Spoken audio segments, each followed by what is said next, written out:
everybody. I am going to give you a talk today about influence, emotion, and the film that I want to create way down the road. So I'm going to have more of a conversation with you guys, less of a talk. So when I talk about these things, I love reactions. I love like ooh and ah, and sometimes interjected ideas, but I'm the one giving a speech here, so you know.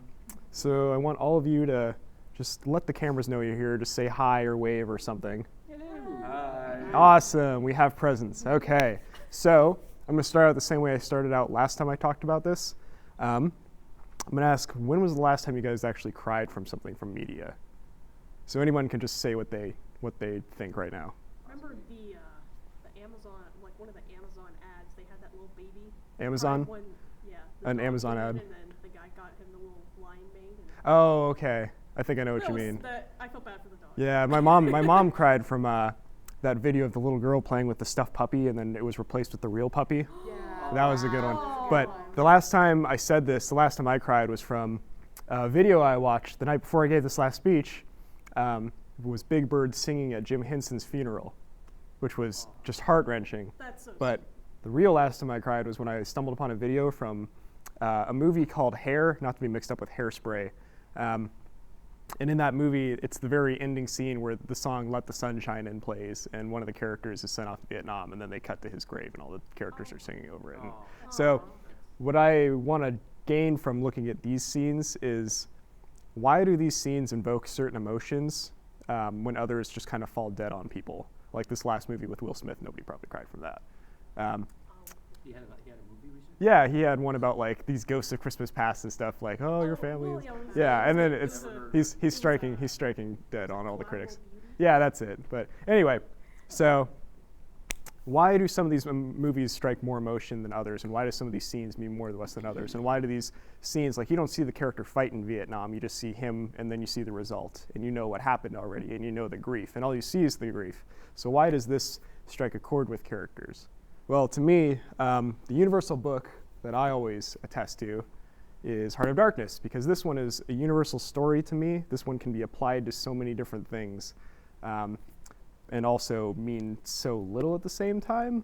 So it's kind of the Hollywood myth. There's one character that's being searched for by the main character, kind of the same way you'd look at a celebrity. Like, you have this image of a person, and then by looking for that person, you kind of become obsessed with that person. You hear all these different things about that person, and you just know everything about that person. But when you finally meet them, like in the book, they're this like emaciated, hollow shell of what you imagine them to be. And that's the Hollywood myth, is you make a demigod out of somebody, and by doing that, you see them as the mortal when you actually come in contact with them. So this is just one book. All these other ones, I'm going to talk about influence really quick. All these other ones attest to something else in Hollywood, like how stories get passed down and how these emotions and stories connect from one story to another. So this Lone Wolf and Cub one that I showed last time, I asked if anyone was familiar with the video game The Last of Us. This is the story that The Last of Us is partially based on. It's a 1970s comic series that ran on for 27 thick books of this, and also 4 movies called Samurai and Baby Cart, which are just as great as they sound, about a samurai executioner who turned into an assassin who also assassinates people with his 3-year-old son. And it sounds ridiculous, but the mantra of this book, which I can find really quickly right here, is, "The child of a wolf is still a wolf." So this baby is misleading in that he's also committing these assassinations. And if you look at that translated into The Last of Us, and also another piece of media that we're pretty familiar with, Cormac McCarthy's The Road, it's a child and their protector traveling together and also learning to survive by learning each other's ways of living. The child in this book is taking on samurai characteristics of foregoing emotion for deep control of their body. So that's been passed down through Lone Wolf, or not through Lone Wolf and Cub, but through The Last of Us and through The Road, just through how those characters act in those specific situations, like a zombie apocalypse and also just a generic apocalypse, which you don't really know a whole lot about deeply. So another one that we could look at is this book, The Man Who Would Be King, which is written by Rudyard Kipling, who did the Jungle Book. How many of you are familiar with The Road to El Dorado? This is the story that was based off of. So in the end, this story is actually about 2 English soldiers in in some 1800s war in India, and they're traveling to a random Afghan country that they try to set themselves up as leaders in, but the inhabitants of that country accidentally mistake one of the characters for a demigod, like they do in The Road to El Dorado, and give them vast wealth. And because of this vast wealth, that one character gets really greedy, and the other one wants to leave because he thinks they're in a really deep situation. And of course, he gets cut at one point, so the other civilians think he's immortal now because they see he bleeds. And so what they do is they do something a lot gorier than they do in The Road to El Dorado. They throw one of them from a bridge in a sacrificial way, and they crucify the other one, but he survives. Yeah, it's pretty dark, but it's just they're Quick read there? yeah, it's 33 pages, so it's a quick read anyway. These are colonial stories where men try to rise to the ranks of gods, and then they get cut down because of the Icarus tale. They get too close to the sun, and their wings melt, and they crash into the ground. And this is also applied to the Heart of Darkness story because the god character in this, Kurtz, also sets himself up in this uncivilized, quote unquote, civilization of African inhabitants. And by doing so, he kind of gets power hungry and god hungry, and all these inhabitants who are unknowing of his reality treat him like this god character and kind of exhaust him of the humanity he used to have. So one of the last parts of the book is Kurt's trying to crawl back from a boat that's supposed to rescue him. He's trying to crawl back to this this bonfire where like this not sacrificial, but this ritual rite is going on. And Marlowe, the main character, and hold on to that name, Marlowe. The main character, Marlowe, is trying to stop him. He stands in front of him and he holds a rock and he says, "Don't go or you'll be lost." And when I learned this book in high school, the English teacher that I had told us to hang on to that word lost. Like, what does it mean to be lost? It means you're never going to find yourself again, your humanity, the character you once were in this body that we inhabit as people. We're going to lose that soul that was attached to it. So by going to that rite again, that ritual rite, he would have given himself up as a human being. He would have still been there in body, but he would not have been there in mind. And right after that, they bring him back on the boat. He says one thing first, though. He says, "I had such great plans." And that is up to interpretation, because that, you can't really understand what he was ever going to do. You saw some of the things that he did, but you never understood what all of his plans were, because he went off the face of the map before they found him. And then they found him as this husk of a person. And I mean literal husk, because he was emaciated and he was, like, his eyes looked like he had the 1,000-yard stare, and so on. So they bring him to the ship, and the last words he says are the horror, because he's seen things, and by going back to his humanity, or trying to go back to his humanity, he realizes the things that he's seen, and therefore falls like Icarus from the sun. So by going so far into the limelight and coming back to the humanity, he sees like into the abyss, and the abyss gazes also. He sees there, and then he sees himself again, and sees what that's taken out of him. So think of that applied to a celebrity. Brad Pitt in these circumstances. I mean, and he's not going to be the like sacrificial guy, obviously, for the literal interpretation, but after being put in the limelight so much, when all the spotlights are on you as the celebrity, it's hard to ever get out of them. So being in this really terrible divorce with Angelina Jolie, everybody's seen everything he's done, and yet we're still keeping in mind the Ocean's 11 character, and the Brad Pitt and Mr. and Mrs. Smith, and all these other famous Brad Pitt roles, Fight Club, and where he's like the image of the body that defined the 90s. You know, all these characters. So that's like the way that the celebrity image can be taken down from the reality imposed upon it, from what everyone sees upon it.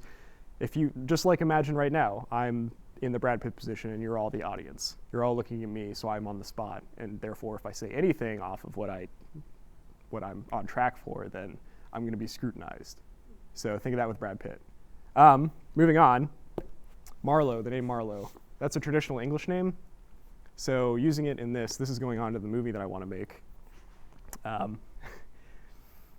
Marlowe in this book is in the search for a human being who's been lost, and he's been tasked to do this, and there's all sorts of strange characters who either impede or help him on his journey, and are also a bit strange in their own ways. There's one character, this is a sidetrack by the way, there's one character who they call the Harlequin, who used to be a Russian, he was a Russian immigrant who hung out in the Congo of the African jungle, and he had all these strange cryptic writings in his book. And they call him the Harlequin because in traditional theater stories, the Harlequin is a fool who's in love, who always wore motley, so like multiple square-colored patches of color. And he was always a fool in love, and he was a fool in love with Kurtz. So he's like the definition of a fan of a Hollywood character. So Marlowe, in this book, which is a traditional film noir book, this is The Long Goodbye. This is the same guy that wrote The Big Sleep, which was also comedically turned into The Big Lebowski and so on and so forth. This is the traditional detective character, Philip Marlowe. He, of course, is going to be looking for a missing individual. So what I want to do in Hollywood film, if I ever get there, is to make this into a traditional film noir, which I think would be really interesting. That would be really interesting. So, You mean when you get there, right? when I get there, yeah. Thank you, Gary Pope. Gary Pope, everybody. But the way to do it, there's a lot of ways to do it, but traditionally, this film has had so many difficulties being picked up. Orson Welles tried to do it originally, and he couldn't, so he did his plan B, which was Citizen Kane, because the studio wouldn't pick it up. The studio had no confidence in him, even though he had like a bit of a mock-up of how to do it. It would have been, this is crazy, it would have been, the whole movie would have been in first person, and he would have been talking to characters, and there would have been no cuts, I think. So he couldn't do it. Ridley Scott, the guy who made Alien and Blade Runner and Gladiator, tried to do it too, but he gave up and made the movie The Duelist, which was also a Joseph Conrad novel. All these other film directors, Steven Spielberg and other famous characters, tried to make it, and eventually went to Francis Ford Coppola, who made The Godfather, and he made Apocalypse Now into that. So that is the Vietnam narrative take on the Congo jungle imperialistic slavery narrative. So it's almost like they stared into the abyss and the abyss stared back. It's like he tried to translate it to modern sentiment of it, because the movie came out in 79 and Vietnam ended in 72, I think. So, 73? Yeah, so it ended in 73. So they tried to, what they do in film is they try to bring films about that say things about what culture is like at the time. Let's look at the movie Taxi Driver. Who's seen Taxi Driver in here? Okay, so he's a character who's dissatisfied with the current state of society, and he wants to do something about it. He really wants to do something about it. He really wants to clean up the streets. And that's people feeling really dysfunctional after Vietnam. I can't summarize it in one sentence, obviously, but this is just like the take on it. He's a character really dissatisfied with what happened out of Vietnam, or with like the general sentiment that America's not always going to be the winner anymore. So people want to take things into their own hands. They want to clean up this grit and grime that they see as all these people just totally dissatisfied with America not being on top anymore. This is still 1970 something too, so we're in 2017 now. So how far have we progressed? We have a meme for a president, is how far we progressed. But let's not get political. If we're going to talk about storytelling, then we need to talk about the Odyssey. Because when I learned about this in college, one of the first things I learned about this was that when it was told, it wasn't told as a story, it's a poem. And each line in this book, this is my preferred translation, each line in this book is supposed to be 10 syllables. I mean, this is the English translation, so obviously not all of them are going to be 10 syllables. But when it was spoken in the original ancient Greek, it was 10 syllables. And not only that, it was like sung out to like a rhythm with a guy with a little drum. And my teacher showed us a video of it too, of like, Who shot it? who shot it? Gary Pope, everybody.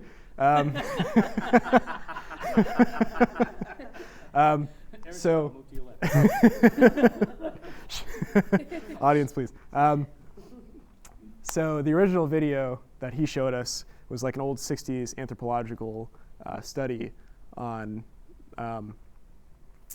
poets in ancient Greece, or like people who were in the countryside who were practicing this almost 3,000-year-old form of poetry that was still used when they sung this book. So the way I would love to start the movie out is to show like the original performance of the poem in like a little 5-minute clip of like ancient Greeks sitting around in a little circle, and then a poet singing to them the stories of Odysseus. And one more thing about Odysseus really quick, we all see him as that really clever, and this is what the book says, wily Odysseus. But the very first time you ever see him in the book, he's crying. He's crying on the beach because he, as this god character, still has emotion. He's still a human being. Let's see, where am I going to go from there? So I'm going to talk about the scenes I'd like to do in the movie that would make it a good movie, I think, and then I'm going to be finishing up. So what I think would be a good way to take this if I don't do the detective route is to do the story itself, but also have it so that a lot of the scenes give nods to old movies or certain movies. Because the way the story is told, it builds a framework like an impressionist painting, is what our English teacher told us. It brings us this framework of a character who is nameless that you see through the first person perspective of listening to Marlowe tell his story. So by hearing one story through the eyes of another person and then through another person, it gets that much foggier, which is this narrative of cloudiness, this narrative of uncertainty. So by having this cloudiness and uncertainty, the first person character that's listening to it is imagining it as movie scenes, but you're never told that, you're implied that. So by seeing all these old movie scenes in the book, there's one scene in particular I have in mind. It's from a 1982 movie, a German movie called Fitzcarraldo, and it's a German iron mogul, rubber mogul in the Brazilian forest is trying to build an opera house in the middle of the forest. And what he has to do, this is the whole movie, is he has to bring a ship up the side of a mountain, a ferry up the side of a mountain. So he enlists local natives to bring a ship up the side of a mountain through like various ropes and pulley systems. And they actually do this. It's a fictional movie, but they actually do it for the movie. So the director called it his best documentary. So there's one scene in particular where the main character is standing on his ship, and the camera is stuck on the ship, so it's moving with the ship, but it's still for us, the background is moving. And the main character is standing on the ship with a table like this next to me, and there's, what are those old record players called again with the phone? Victrola. What? Victrola? Vitrola? Well, Victrola. Victrola. Victrola, okay. There's a Victrola next to him playing opera because he's obsessed with opera and he wants to bring it to the jungle. So what the scene shows is that he's trying to bring opera to the jungle. And he plays it and the ship's moving and there's the jungle moving in the background and he's looking around all weird. He looks kind of weird, but he's got this like, I'm not really aware of my surroundings, but I'm trying to show that it's like a handshake. You know, he's trying to show that he has an open hand to the surrounding and he's trying to be met with that open hand as well. Like trying to be met with someone agreeing with the opera, but he gets nothing back. So what I want to do for this movie is have the exact same type of scene shot. Okay, we have this exact same type of scene shot, but with Marlowe on the ship doing the same thing, and in the background is not only the jungle, but a scene where a French ship is bombarding the jungle with it's a battleship, so it's bombarding it with artillery. And what that scene is supposed to do is it's supposed to show, just like in the Fitzcarraldo scene, that they're trying to meet it with a handshake. This one is showing that they're meeting it with war, but the jungle is doing nothing back because you don't see anyone getting hit. You just see the jungle getting bombarded. And what Marlowe sees in that is insanity, is that they're bombarding nothing. So what I want to do is put a lot of scenes like that into that movie if I ever make it, when I make it. And I think that would make a good kind of movie, taking all these scenes in other movies that mean something and applying that meaning that people recognize to this movie. And it does a lot of things, but if I ever get it together, I hope it does all one thing and make it pretty good. So thank you for listening to my talk. I'm glad I could ramble to you guys about my nerdy loves. You've all been a great audience. Thank you. Thank you.